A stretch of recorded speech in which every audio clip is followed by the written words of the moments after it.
Good morning and welcome. It is Monday the 29th of May 2023. My name is Maggie Rose Cunningham and I'm here to support you in your Northern Tradition energetic reading into the week, what is present for you, what's available to you. We're going to be doing some mini readings for 6 of our runes, so do pop in the chat box which rune you are working with at the moment. And for those of you who have been waiting for 10 minutes, I'm so sorry. This is the first time that I actually thought I might not be able to go live. It was touch and go, just too many technological issues. But I'm here. I hope that you are here too. So give me a wave, say hello in the chat box. Let me know that you are here this morning. We are much earlier, well, not much earlier, but an hour and a half earlier than we normally are.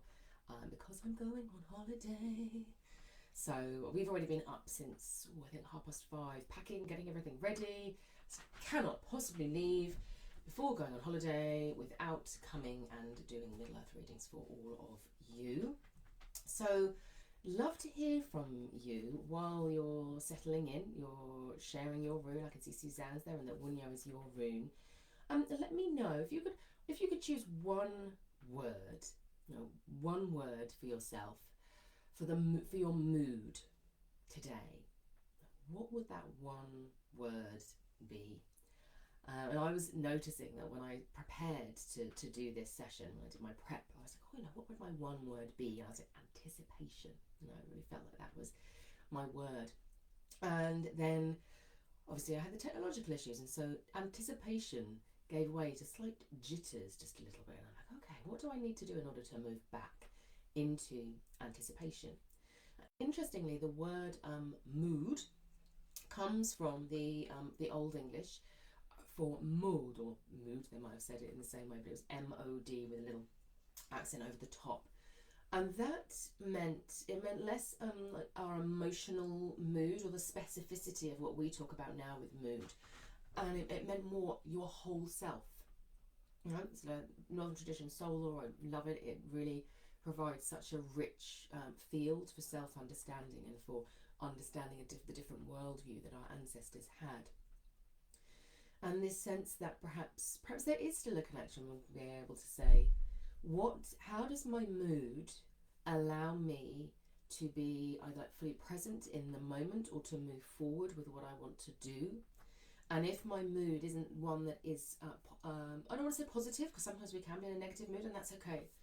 But if it's not going to move me forward or help me to be present or help me to receive or give the most from the present moment, then perhaps the first thing that needs to be done in the moment is to attend to our mood. And I can see, Suzanne, you have excited, and Shen says courage. I really like that sort of courageous. It's courageous mood. And then it becomes, what can I do? What can I do from this place of courage? What can I do from this place of excitement? For me, I was like, what can I do from this place of jitters? Not very much, really. So as I was waiting for the computer to come back, I was like, right, how do I move back into anticipation? Runes for the week. So Chen has got Urus. Excellent. Are we doing Urus today? We did Urus last week. I don't know, we did it the week before, but I know, Chen, I've noted that you wanted to ask about Feiyu in the context of the first thread, so I haven't forgotten that. So you've got Urus coming up. Maybe I'm feeling a little bit into that Feiyu-Urus combination, particularly with that sense of excitement, because Feiyu is so much about that flow, that energy of flow and what might be possible and desire. And then Urus bringing that willpower. It brings the form to the force of Feiyu. I'm not force as in aggressive force, just to be really clear for Feiyu. It's this flowing, golden, delighted, delicious energy of Feiyu that is flowing freely through the universe from Old Humla at the very beginning within the Northern Tradition cosmos. And then Urus brings this form. You can see it almost like, if you think about the Urus shape, obviously it's normally that way up. You can turn it, it becomes like the channel for that energy. So it's the will. The willer was part of is Northern Tradition soul law, shapes the mood and is shaped by it. So they're working together all of the time. So you have Isa. Are we working with Isa today? Yes, we are, because we have a full moon in Isa coming up. Now, I should say that the full moon is right at the end of this week. So when you are thinking about your full moon magics, you have all of this week to feel into them, move into them, prepare for them, and then you've got some of next week in order to work with them as well. Morning, Simon. Lovely to see you. It's lovely to have you in person here. And yeah, so we have got... Why have I lost myself? What has not been said that needs to be said? No, I think we're okay. So Sue, you've got your Isa rune. Keep sharing what runes you have. Suzanne says full moon in Isa. I know, stepping into your power there. So let's go through the planetary movements. Actually, let's ground within the planetary movements. So what you have got coming up today, Frigg's chariot. So that is the equivalent is Venus is moving into Uruz. So for you, Chen, it's this time of power with that movement. Frigg is moving out of the Feiyu energy into a more formed, more, for her, very grounded, very centered energy, which is really powerful and helpful for us at this time when Odin is still sort of like hanging around in Laguz just a little bit. And we've got Tia's chariot is going to be moving into Thurisaz. Now for me that's a return. I have Tia's chariot in Thurisaz, so I'm feeling that very, very strongly. So we do have these very sort of anticipatory energies, but we have the full moon in Isa and Frigg's chariot in Uruz are providing quite a lot of drowning, grounded, supportive, centering energy. Now that is why for this week and this full moon, the two energies that are coming through to me the most strongly are passion on one hand and poise on the other. And when I think about Frigg, and Frigg's chariot in particular, because sometimes people associate Venus or Frigg's chariot with Freya. So Frigg and Freya, sometimes people say they share the chariot, or they're not sure which one is which. We have this passionate energy, which Freya often epitomizes, and then this poised energy, which Frigg often epitomizes. In actual fact, they can both do both, but archetypally we often feel into them in that way to start with. Those are often our entry points into working with these two goddesses. And I'm very aware that Freya is coming forward in two contexts at the moment for me. So we are going to be working in the hearth space with Freya through June. And the Dreamwell retreat that is coming up, I'll be posting about that later on in the week, I hope, is called the Luck Dragon, and it is the patron is Freya. So ready for the summer solstice, harnessing that energy. So we have Frigg's chariot in Uruz. Then tomorrow we have Suna's chariot. So Suna's chariot is moving into Athala. So Athala is the rune of ancestry, of inheritance, of estate. It is again, here we go, here's an Athala rune. It is again a very grounding energy.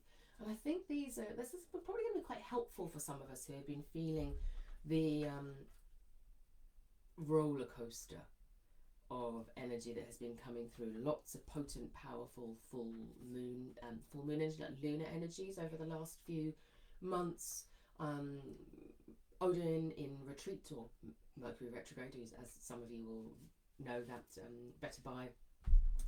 And yes, just lots sort of going on in the world. And so we have this more grounded energy and the sense of perhaps of longer term impact. And then I've said that Tia's chariot, this is the Roman equivalent of Mars, is moving into Thurisaz.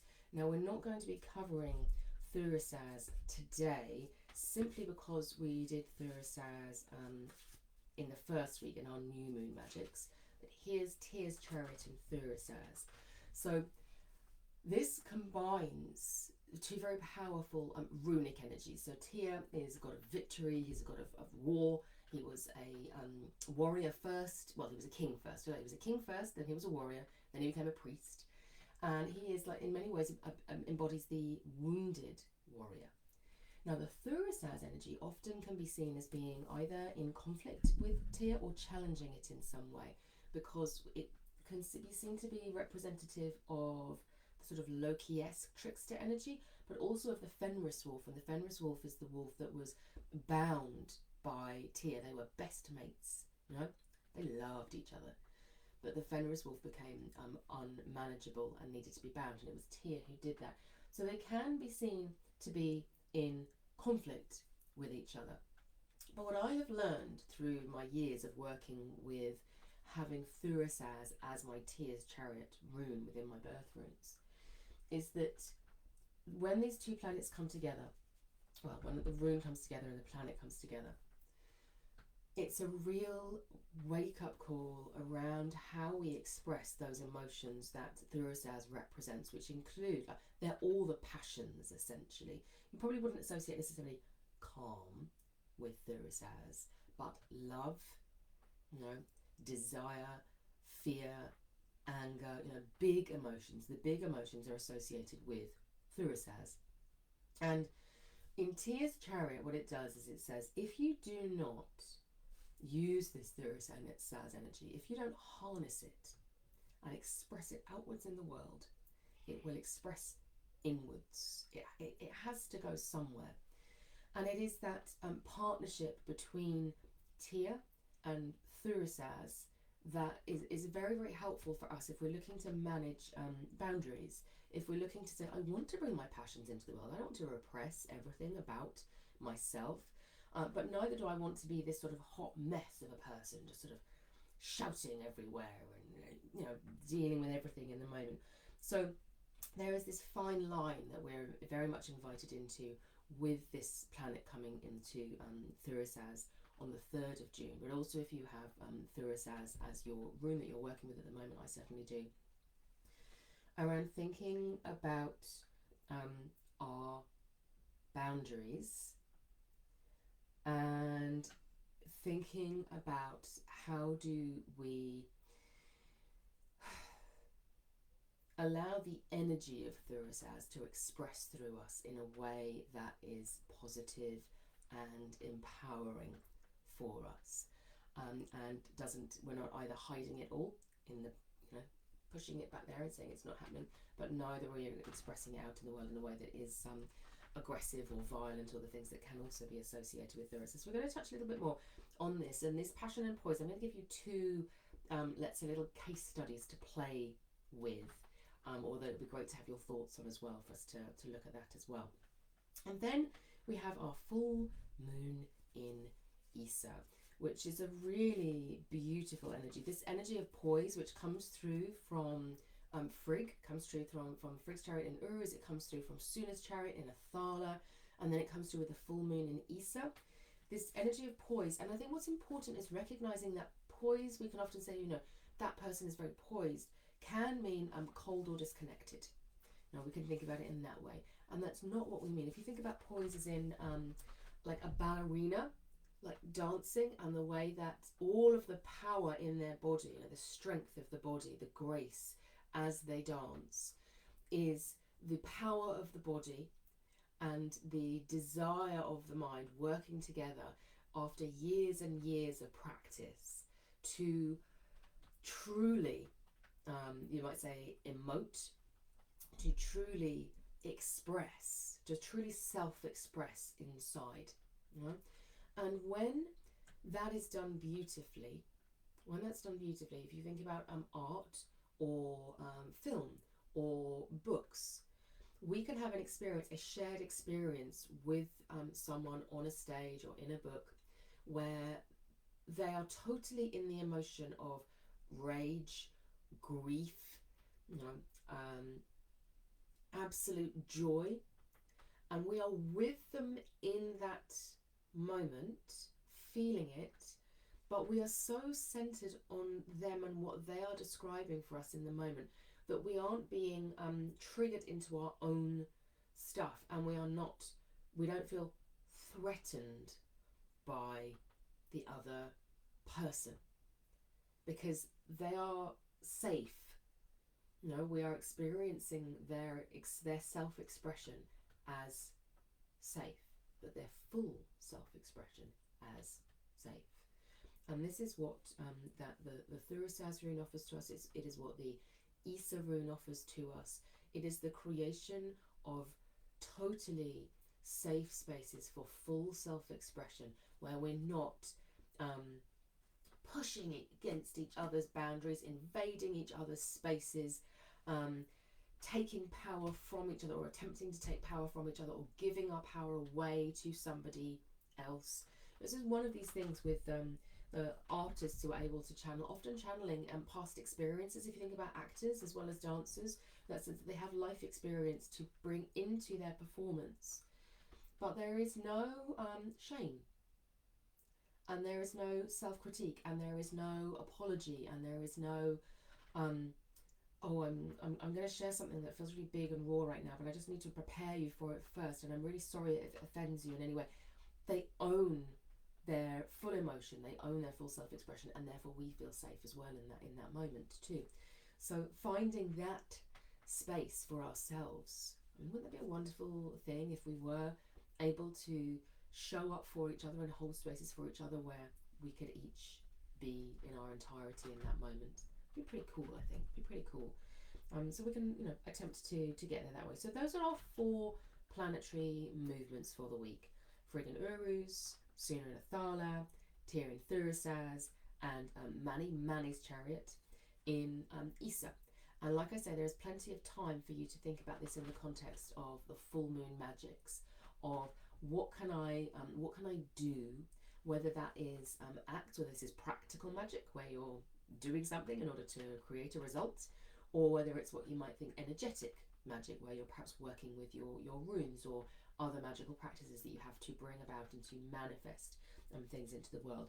So all of these things around what is the mood that I need to create in order to step forward to be part of the change that I want to see? What runes might I work with to support me in creating the magics that I want to create? And as I said, we're going to work with 6 runes in a moment to look at that. And I said I was going to do 2 little case studies for you, let's say, two examples of thinking about this dynamic of passion and poise. So the first one I wanted to think about is, well, why can't I speak today? Maybe it's still that jitters coming in. So the first one is around emotions that we feel like we need to censor. And I wanted to bring about this distinction between censoring and filtering. So censoring is where we deliberately hold something back. You might think about it as putting I want to say blindfold, but that's not the word, is it? A gag. You gag yourself, you censor what you're saying, and rather than filtering it. And this is important because when we do this, when we censor ourselves, we aren't showing up authentically. We aren't offering our truth. This is part of Tia's teaching, the offering of truth. We are not standing in our power when we do that. We are giving our power to somebody else, and we are also not trusting them, whether rightly or wrongly. Might be that there's a reason. We're not trusting the other person if it's in a context of working with another person. We're not trusting them to be able to receive us. Saying, I don't feel safe with you. I don't feel safe to express myself in this moment in safety. And so thinking about, okay, rather than censoring, we can work on the idea of filtering. So I may well not be able to express in the moment to this person how I feel. How do I then go and express that out into the world? How do I feel into it and say, okay, what was it about that situation that made me feel unsafe? What is it about that situation that made me either not trust myself or not trust the other person? And what is it that I need to convey? What is it that I need to convey? And the reason that this is important is because, remember I talked about Northern Tradition soul law, and the way in which in the Northern Tradition they didn't talk about, there's like an energetic being who is unique and perfect, and this is them, and they're born like a little bubble into the world, and then they travel through the world, and then they come out the other side, and they're sort of intact and whole and separate. It's not the way that the Northern European peoples thought about the self. There was a much more blended idea of me and my environment and other people. I talk about the idea of the woven soul. So if we work on the basis that there is a part of you that rose up in the moment, in response to an event, there's this part of you that rose up and wanted to speak or act, and there's another part of you that said, no, we can't do that. Now, if that part does that over and over and over again, this part here is going to say, I don't feel safe with you, I don't feel heard, I don't feel trusted. And then we have a soul wounding because we have a split. We have a split within the self where one part has been given dominance over others, rather than that part saying, okay, in this context, my judgment is that we're not safe to express our fullness in this space. So let's work together. What is it that you need to say? How can we say it? What is it that you need to change in order for that to be allowed? So it's a collaboration, it's a co-creation between these different parts of the soul or different parts of the self that are working. Hi, Rin, lovely to see you. You've got Perth Row. We did Perth Row last week, but we'll see if anything comes up around that. And then the second piece that I'm very aware of, and this is perhaps a little bit more personal for me, and I've been feeling this over the course of the weekend. I was like, I need to speak on this topic. There are times when our instinct or our intuition, we're absolutely right to act on them. My instinct is that this person's not okay, and I'm not okay, and I need to step away. Or my intuition is that what this person is saying isn't actually what the problem is, and I need to question it and ask. There are times when we absolutely need to work on that. Anytime when we don't feel safe, we want to work on our instincts. Anytime when we feel as if there is space for exploration and curiosity, how do we invite that to come through with our intuition? What I've found is a phenomenon in the healing and the spiritual world is this sense in which people say, now I can, or even I should, say or do the thing that has been channeled to me by spirit, regardless of whether I was invited to or not, what the boundaries are of the person that is there present for me, or what the situation calls for in that moment.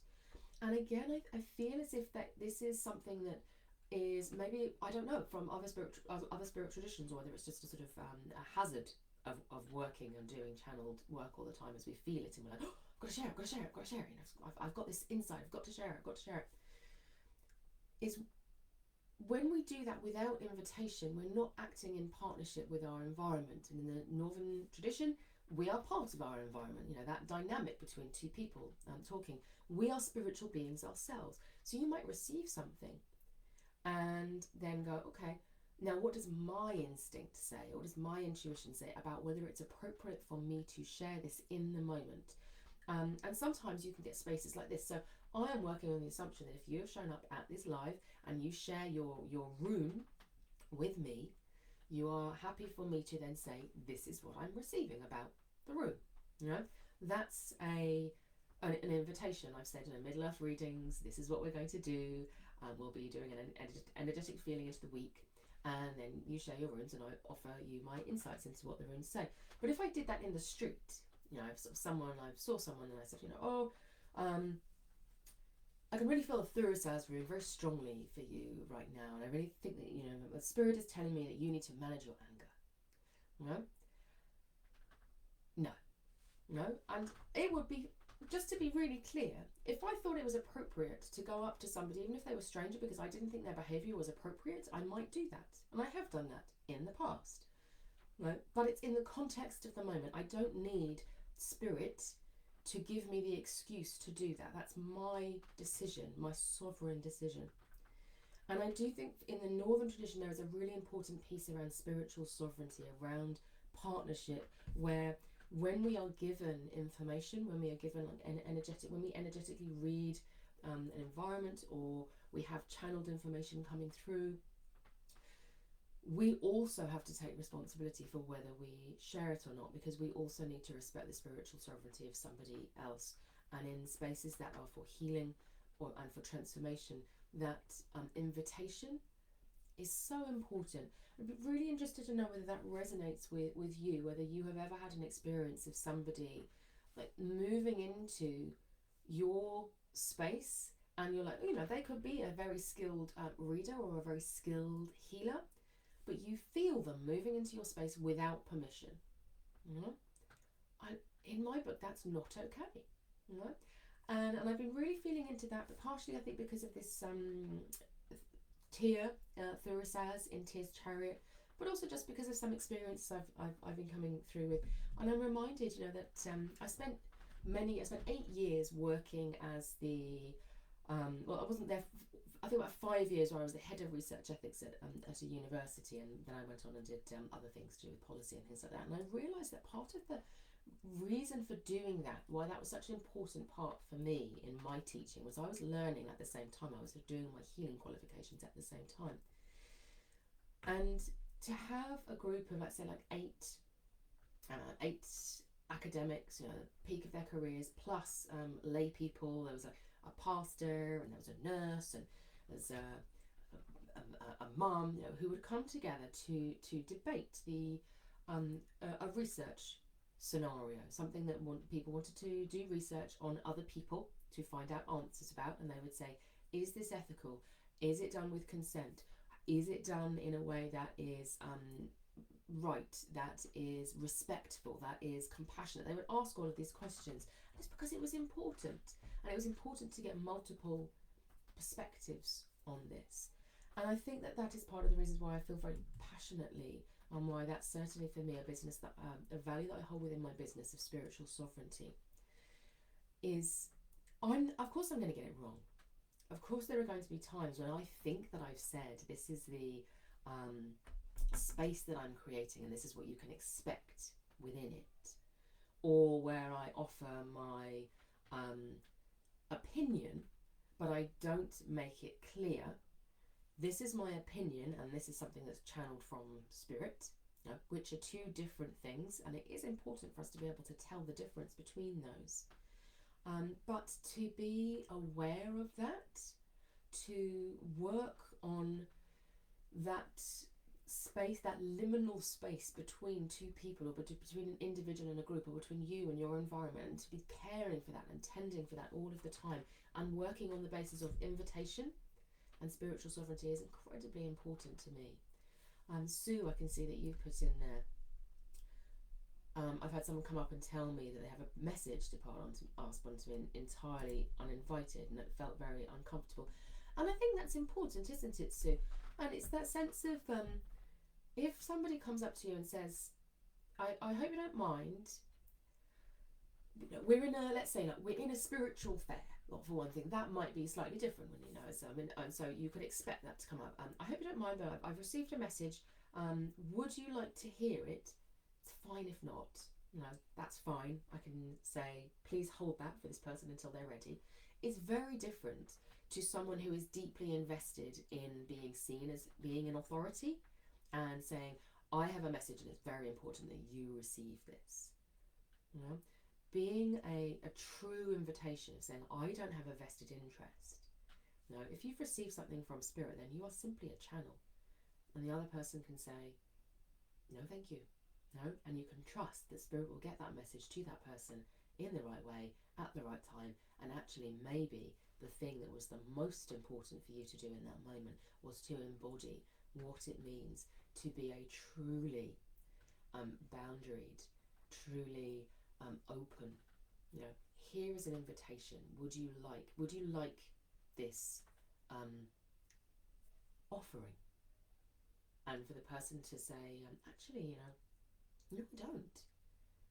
To give them that opportunity and to make a safe space for somebody to say no to something could be, so powerful to be able to do that. That could actually be the thing that you were supposed to do all along. People need to consider, what ways to pass on the message rather than just blurting it out. Yeah, absolutely. It's a conversation, isn't it? It's the beginning of a conversation that supports partnership. So, please do keep those coming, because I'd be really interested in your thoughts on this topic, which feels very important in the context of passion and poise to me. That sense of passion might come through. I have a passion to heal, to be of service. It's channeling through. But then the poise to be able to say, and now I am going to allow the partnership between the person who might need to receive this and spirit to take its course through me in whatever way it needs to.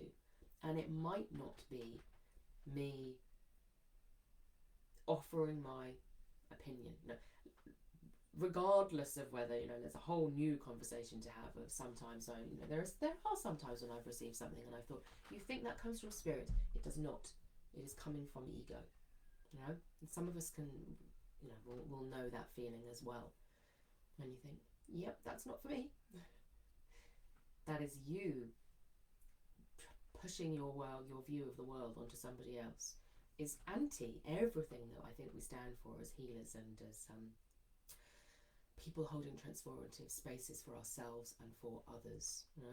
What do you need in order to have your space feel safe for transformation, safe for growth? It's perhaps a good question to ask there. So, the runes that have come forward for us to work with. So we have the Ehwaz rune here. So this is the rune of partnership, and very much it is a rune about instinct and intuition. It is being able to feel into instinct and intuition. But what it also offers me today is that reminder that partnership is occurring all the time in multiple ways. So if you are the partnership between your passion and your poise, your mode of expression of that passion, is one. The partnership between the mind and the conscious mind and the subconscious mind and how they work with each other is also part of the Ehwaz rune.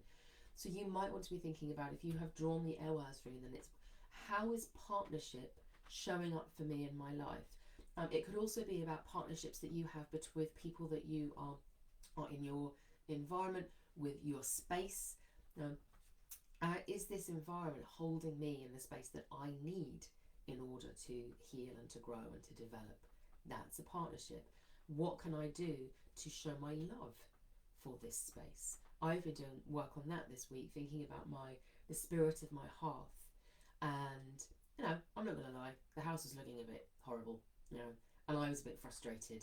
I was like, you've got a 5-year-old, you've got an 8-year-old, and they are just everywhere and they're into everything. And then you tidy one room and then you get to the next and you're like, no! And then you go back to the room you've just tidied, it's like, no! So I was finding it quite difficult to hold my partnership with my home. And I realised that I was channeling the emotions that I didn't want my sons to feel of anger. I was feeling angry. I didn't want to blast that all at them, but what I was doing was, therefore, I was sending it towards the house. And that's going to damage my relationship with my home and with my hearth spirits as well. And so I've been working really hard on operating in love with my home, and that sense of loving partnership and loving communion with my home, even if it's looking a bit shoddy at the moment. It's not its fault. Now, so lots of ways in which you can work with the Ehwaz rune and think about all of the different parts of you that are showing up in the moment, and all of the different ways that those can be in partnership with the moment. And obviously with the full moon, if there are any of those partnerships that are feeling dysfunctional or difficult, setting an intention to with the full moon and holding the energy of saying, okay, this is the partnership that I want to work on, visualizing, what do I want that partnership to look like, or what do I want it to feel like, can also work really well. What mood do I want to step into when I move through my front door, or when I connect with this person, or when I don't connect with this person. All of those things are helpful you can work with through the full moon as it comes up. Then we actually have a Feiyu rune, so I'm just going to, because I don't want to forget. So Chen, you mentioned your Feiyu rune and you were asking about the first thread. We talked about the first thread a little bit last week. I'm not going to go into huge depth because we covered some of that last week, and this is, a whole new topic when we're talking about moods and things. But your first thread is the rune that was on the horizon at the point that you were born. In the zodiac, you can think about it as being your ascendant, and it's less a mask, as people often think about the ascendant as being. It's more like you have your warriors of your hero self, who's like, yeah, I'm going out into the world with my sun rune, and then you have your sidekick, who is the one saying, you haven't yet had any training in how to use your sword, so we're not going to be going out and fighting stuff with the world. What is it that I need? And so people will often start their practical lives in the world with their first thread rune. It is the way that they create safe spaces for their sun rune, for their essence, their soul core self to show up. So your first thread shows up first and takes the lay of the land, says, you know, is this safe, is this not? Will often work with your lunar rune at the same time, instinct, intuition, what's happening here energetically. First thread tends to be more focused on the immediate and the practical. So Chen, for you with your Feiyu rune, this is going to be about sensitivity to energy in a space. You're going to be very aware of lack, of what's the word I'm looking for, like a lack of life force in all of its different ways. So lack of health, lack of vitality, and this will be great in some respects because it means that you're really good at sort of supporting and nurturing others. Right? What is it that they need in order to be more fully present, to feel healthier, to feel more whole, so that Feiyu life force energy is flowing through life for them. But it can also be depleting for you as well, because it's like, you know, that sense of like, I'm not okay if the environment is showing a lack of Feiyu energy. As you can imagine it as being like your first thread self is a tender of Feiyu energy, just as my first thread self within Rado is a tender of rhythm and ritual. It's like an instinctive thing to do that. So with the Feiyu rune, in the context of what we are talking about with poise and passion, the Feiyu rune needs partners in order to work well in this context, because you need to look at, you know, what's my partner rune. So you've got Uruz, which is great. You know, we were talking about perhaps the passion of Feiyu, this immediate need. You know, I need to make this change. This doesn't feel right. The energy isn't flowing properly. The creativity isn't coming through properly. It isn't the best that it can be. And the Uruz rune offers that container of saying, okay, but where do you best channel your energy? Or is this your space to tend, or do we need to step back into the Uruz rune? So the Uruz rune may have offered itself for a little bit of that grounding energy as well. Obviously, because we were talking about this as being your first thread, you need to look at your sun rune as well, because they're working in partnership with each other all of the time. So your first thread offers ways for you to express your sun rune energy out into the world. So if you have Feiyu for this week as the rune that you are working with, then you are going to be looking for those gifts that come in the moment, that flow, that life force. There might be a little bit of tension with Frigg's Chariot in Athala, because Athala is that stability rune. So here's Athala. We'll play with the two of them for a moment. So Feiyu is at the very beginning of the rune row, and it represents mobile wealth and life force. It needs to flow. The energy of Feiyu needs to flow. Now, Athala represents a very different type of wealth. It represents land and permanency. And this is why I think there are two runes, because they can't do each other's jobs. And in a healthy relationship with each other, Athala will be like your base, you know, your ground, your place of stability, and the Feiyu energy will flow around it and be generated by it as the land offers plants, and shelter is created within it, and then the fire is lit within the shelter, and the fire is the Feiyu energy because it needs to be fed all of the time. So you get these cycles of energy moving through the energy of Athala. But they can clash with each other, where you're either dominantly Athala, and you're like, I've got to keep everything, hold everything, keep it all, keep it all, keep it all. Or Feiyu, you're going, give it away, give it away, give it away. Or just, you know, I'm in the moment, I'll just spend everything right now. So it's that balance between the two of them. So if you have Feiyu, you're looking at the flow energy, you're looking at the balance. And if you're in Athala, you're looking at the stability and the legacy. You're looking at, you might be thinking about vision a little bit with the, sorry, my computer keeps turning itself off, it's very bizarre. You might be looking a little bit at vision with the Athala rune. What do I want my legacy to be?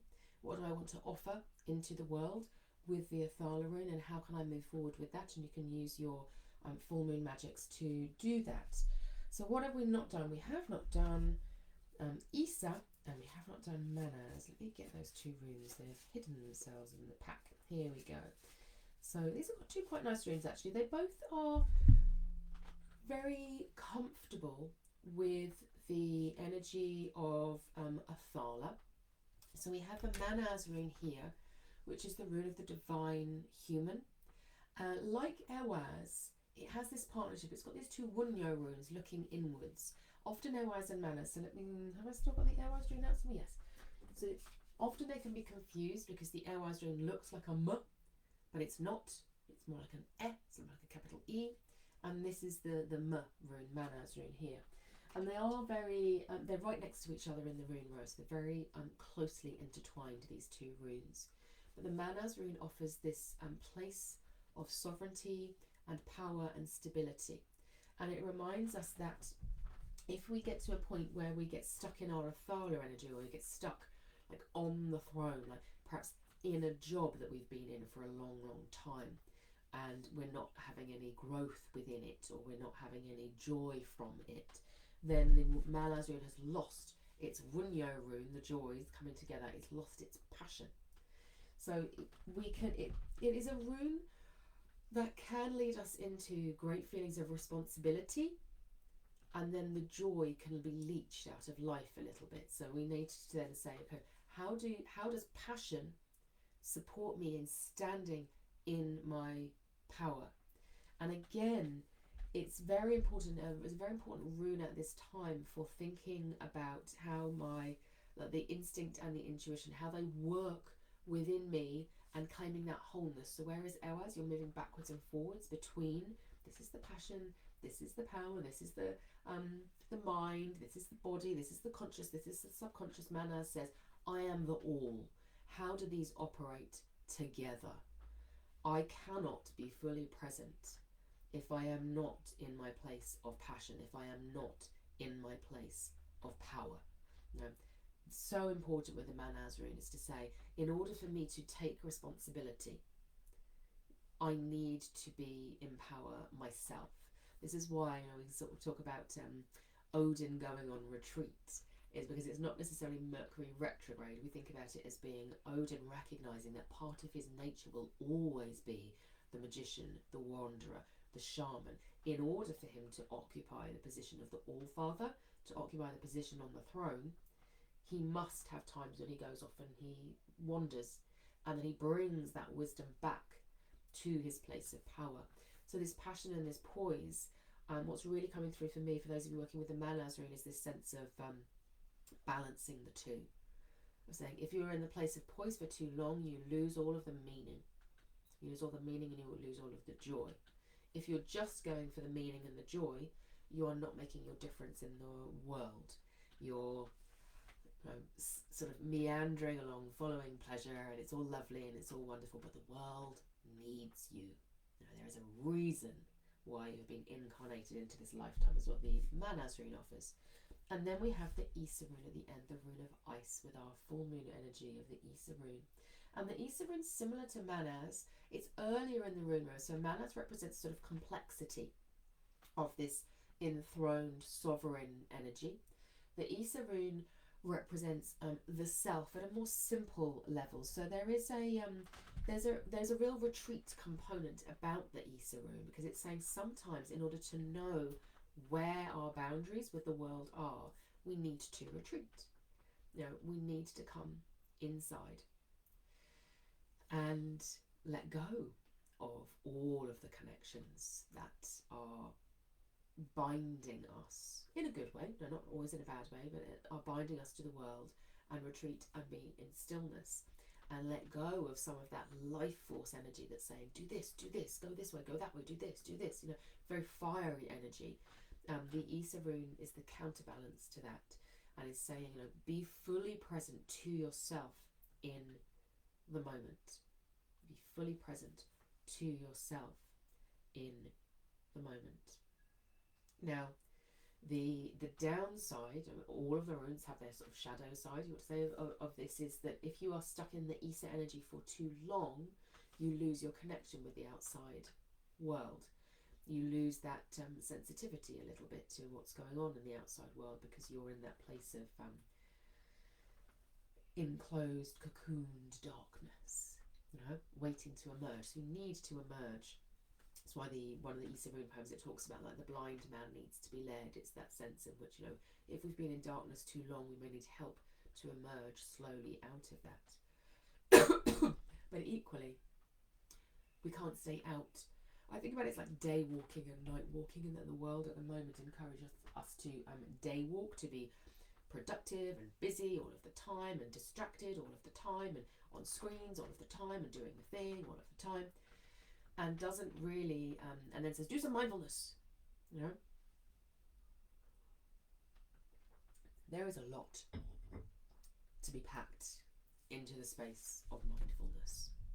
So I prefer to think about it as night walking, finding the magical self, the spiritual self, finding the old stories, sitting with a book and slowly drinking it in, having your hygge time, drinking your hot chocolate by the fire and watching the fire. All myriad of ways in which we can practice the art of night walking again, that our society perhaps makes harder, because we can turn on our electricity at any point, we can turn on a screen at any point, we can get in our cars at any point, we can get whatever food we like at any point. So we don't have those moments of downtime that are created for us by our environments, and so we need to create them for ourselves, and then we are disconnected from our magic. So the Isarun is calling us back into that space, into the space of stillness, into the core. So that completes our 6 runes. So play with your rune, whatever rune that it is that you're working with. I'm working with Ewaz through the course of this month. What magics can you work, whether those are practical magics, or with the Isarun literally saying I'm going to be in stillness, I'm going to take some downtime, I'm going to practice disconnecting myself from the world a little bit, or whether it's more sort of energetic, so you can use the Isarun meditation, for example. It's not going to be very easy to find any ice at this time of year in the UK, I would say, but you can bring that energy of ice. For those of you who've got the Awaken module, obviously you've got crystals and things that you can be wearing. You have got often foods, drinks, beverages. You can do your chanting as well, your rune chanting, to call the energy of that rune in more fully for you through the course of this week as we come up to the full moon. So thank you so much, everyone. Thank you for joining me a little bit earlier so we can then jump in the car and go on our holiday. Thank you for bearing with me as technology decided that I was going to be 10 minutes late, which was very frustrating. And let me see, I look forward to seeing many of you at the Rune Magics workshop, which is happening on Wednesday night. So we're coming back and literally be back from holiday for like 2 hours, and then we're going straight into the workshop, which I'm really looking forward to. The Hearth Space Inner Circle, we're going to be working with Freya. It is a 5-week month, so our first session won't be this coming Friday, it will be the following week, and I will be putting out about that. And keep your eyes out for the Luck Dragon Dreamwell retreat that will be wending its way through the newsletter to you very soon. Okay, so blessings to you all. I'm glad that it was a thought-provoking session, Sue. Love and magic to everyone.